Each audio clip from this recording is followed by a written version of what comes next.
Speaking of being prepared, it's been a rough few days in the ocean, and I can feel a storm coming on, maybe even a hurricane. Let's see how our friends, the Jamaican yams, are getting ready for the storm. There's a hurricane coming! There's a hurricane coming! We got to get ready! A hurricane's coming! Whoa, child!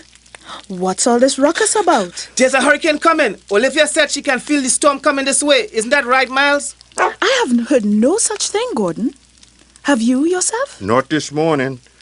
Okay, I'm off to work. Bye, darling. Come, Gordon. Come and join us for some breakfast this morning. Okay. First aid kit? Check. Canned foods? Check. And a can opener? Check. Stop playing, Whipper. There's a hurricane coming, and we have to get ready. Dog food? Check. Drinking water? Check. We'll need some water for everyone in the family. Then we'll need a lot of water. Flashlight? Check. With extra batteries and bulbs? Batteries, bulbs. Oh, thanks, Miles. Check. Battery-powered radio? Hey, it works. The storm seems to be picking up strength, and we should expect some rain and wind later in the day. Check. What else do we need, Gordon? Oh, I know. We need all the stuff for Miles. Like what? My mom and dad have all of Miles' important papers. His leash and his kennel, just in case we have to stay in a place like a hotel during the storm. Even though we kids can help with getting all of this stuff together, it's important to let the grown-ups handle things for our pets. After all, our pets are part of our family too. I leave in all the important papers for Mommy and Daddy. And just in case, they'll bring our medicine and some money for after the storm. We have a few more things to get. We need a change of clean clothes, good shoes, and blankets. Check, check, check.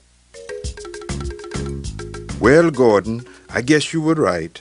I heard the weather report on the radio just before I left work today, and there's definitely a storm brewing. The hurricane's probably 3 or 4 days away if it gets here at all. But we're going to see wind and rain real soon. Now's a good time to talk about our family's disaster plan. Mommy! What is it, Maya? Once Gordon told us about the storm, we didn't want to take any chances. So we started pulling together a disaster supply kit. Really? Yeah, we used the list Gordon got from our local emergency preparedness office. There are some things on the list that grown-ups can help out with, like medicine. And money for after the storm. And pet needs. Now that we have a good start on our kit, we're going to Gordon's house to help him put his kit together. Okay. I'm very proud of all of you. Before you go running off, how about we have some supper? Great idea. I'll get cooking. Hey, where are all the canned goods? Well, it seems, my friends, the yams have everything under control. Do you have what you need in case of a disaster like a hurricane, tornado, or maybe even an earthquake? Let's take a moment and talk about some of the things you and your family need to include in your disaster supply kit.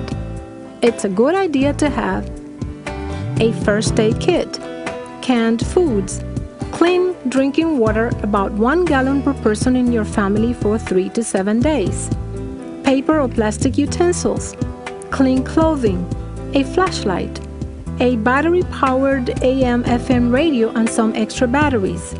It's best to let grown-ups help you make your family's disaster supply kit. Your parents or another responsible adult will make sure your kit includes any important papers you'll need, all the medicine you'll need in case of an emergency, and everything for your pet, including their identification and a list of the current vaccinations. Grown-ups can also make sure to bring your pet's food, their leash, and a kennel if your pet has to stay in a hotel or at the vet after the disaster. Also, grown-ups can make sure that everyone in the family has all of the emergency contact information, including the phone number of someone who lives away from the disaster area.